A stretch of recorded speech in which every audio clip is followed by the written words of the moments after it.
rasa cinta. Ya, kata orang Sunda, kadang kahemat kanyaah begitu itu yang kemudian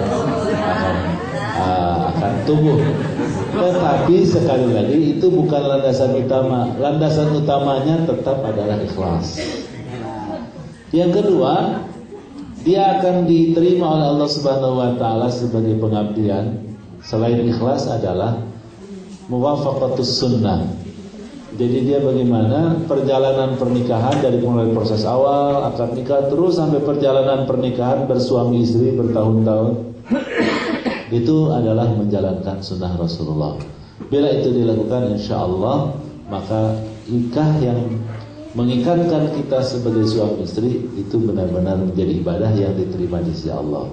Begitu kira-kira. Jadi harus bayangkan nikah adalah ibadah. Jadi kalau ada ada kesulitan, ada pertengkaran apa segala macam, bayangkan aja lagi sholat subuh ngantuk-ngantuk lah kira-kira begitu. Lagi sholat subuh ngantuk kan jam 3 berapa begitu, ya, baru tidur jam berapa, apalagi habis nonton bola juga sekarang. Begitu. Jadi bayangkan dia adalah ibadah. Jadi, kalau bertengkar sedikit, kayak sholat subuh ngantuk-ngantuk, atau sholat asar mau kelewat sedikit lagi begitu ya. Nah, itu. Jadi karena ini adalah sebuah prosesi ibadah. Ada pertanyaan berikut, bagaimana kemudian pernikahan itu dilaksanakan sesuai dengan sunnah? Agar pernikahan itu sesuai dengan sunnah, menurut saya adalah bila si suami melaksanakan kewajibannya, kemudian istri pula melaksanakan kewajibannya, sehingga para suami mendapatkan haknya dan para istri pun juga mendapatkan haknya. Jadi pemenuhan hak dan kewajiban inilah yang disebut pemenuhan hak dan kewajiban dalam masing-masing suami istri kepada partnernya, inilah yang disebut dengan pelaksanaan sunnah. Tentu yang disebut kewajiban di sini adalah dan hak yang diinginkan oleh Rasulullah, oleh agama kita, agama Islam. Kita coba bahas kewajiban. Nah, kewajiban suami dulu. Oh, boleh suami dulu. Kewajiban suami itu ada 3. Oh, 3. Yang pertama adalah memberi nafkah. Memberi nafkah. Coba ibu tahu nggak nafkah itu apa, Bu? Hah? Kenapa, Bu? Aduh, saya ingin berdiri, boleh? Boleh, Pak. Apa yang disebut dengan nafkah, Bu? Memberi makan. Emangnya istri itu kayak binatang gitu, kayak kucing dikasih makan, kayak ayam ternak begitu? Hah? Apa selain memberi makan? Oke, boleh. Yang lain mungkin bapak-bapak. Hah? Iya, kewajiban. Kan ini lagi bicara kewajiban.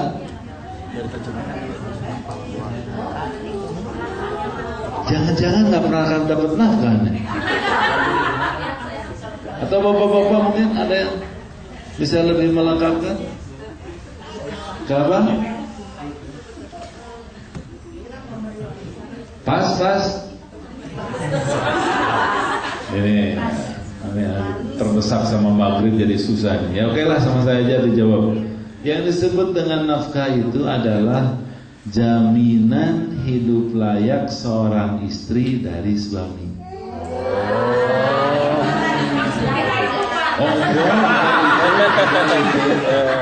Bukan, saya tahu tadi yang diinginkannya itu nafkah lahir, nafkah batin, masih begitu ya. Bukan itu maksud saya.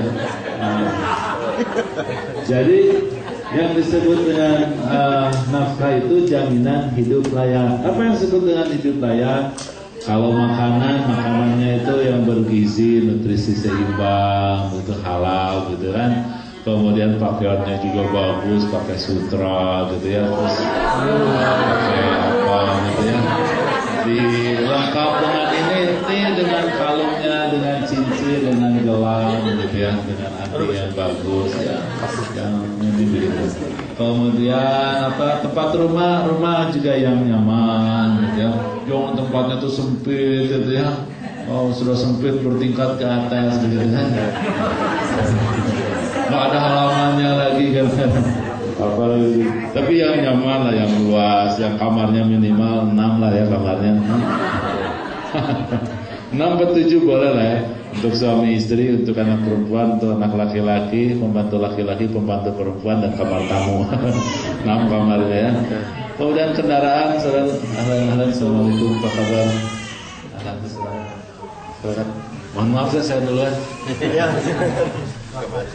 Boleh saya lanjutkan Pak?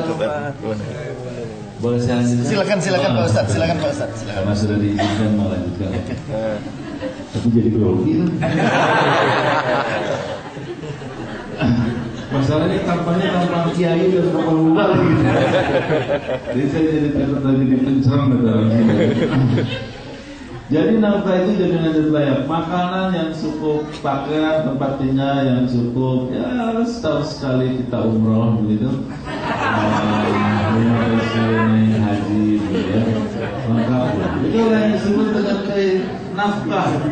Ibu dijamin menjadi seorang perempuan yang seluruh hak dan hak-haknya terpenuhi, termasuk juga rawat tubuh, senamnya juga begitu ya, semuanya lengkap gitu biar ibu utuh menjadi seorang wanita yang sempurna.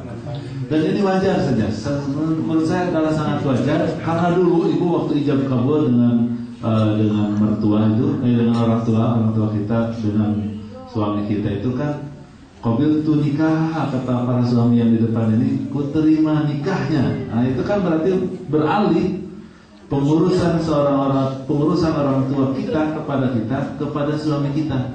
Logikanya sederhana. Kalau kita sudah menikah, itu minimal sama kondisinya ketika kita dengan orang tua.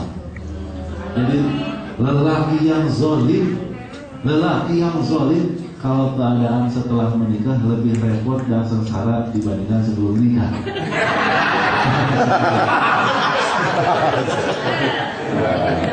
Itulah yang disebut nafkah. Ini bapak-bapak harus mengerti, itulah kewajibannya. Dan bapak-bapak juga harus tahu istri kita itu insya Allah adalah istri salehah. Tahu nggak istri salehah cirinya kalau dalam bab nafkah? Dia tidak akan meminta kebutuhannya kepada kita kecuali disesuaikan dengan kemampuan kita.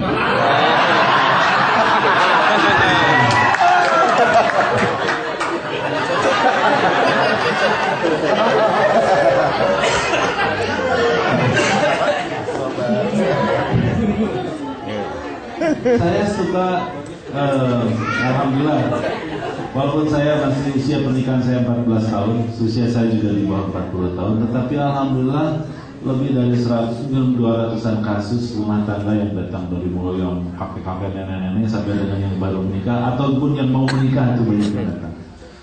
Rata-rata kalau berbicara tentang nafkah itu problemnya ada pada para suami bilangnya begini, Ustaz, aduh itu istri saya kenapa permintaannya minta ampun segunung.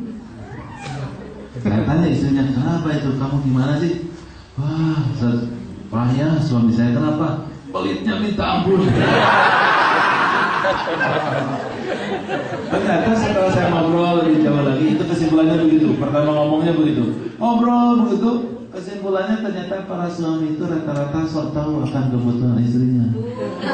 Sok tahu aja, istri saya kan sudah begini, saya sudah kasih ini, saya sudah kasih ini, masa masih minta juga? Nah, itu kan sok tahu bahwa dirinya yakin bahwa sudah memenuhi kebutuhan istri. Saya tanya istrinya juga, ternyata kesimpulannya juga banyak para istri dari sejak awal menikah sampai kemudian ribut dan ketemu saya itu tidak pernah sekalipun mengajukan permohonan yang lengkap.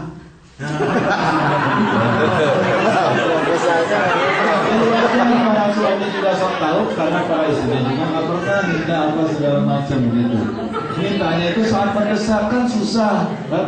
Jadi inilah yang kemudian menjadi problem di banyak rumah tangga. Oleh karena itu maka usul saya untuk masalah nafkah ini agar kemudian lancar, para istri itu bikin proposal. Kemudian diajukan kepada suami harus menerima proposal itu dan menimbang serta memperhatikan. Dan mudah-mudahan menyetujui, karena kesolehan seorang istri yang akan mengajukan proposal itu disesuaikan dengan kondisi kantong kita masing-masing.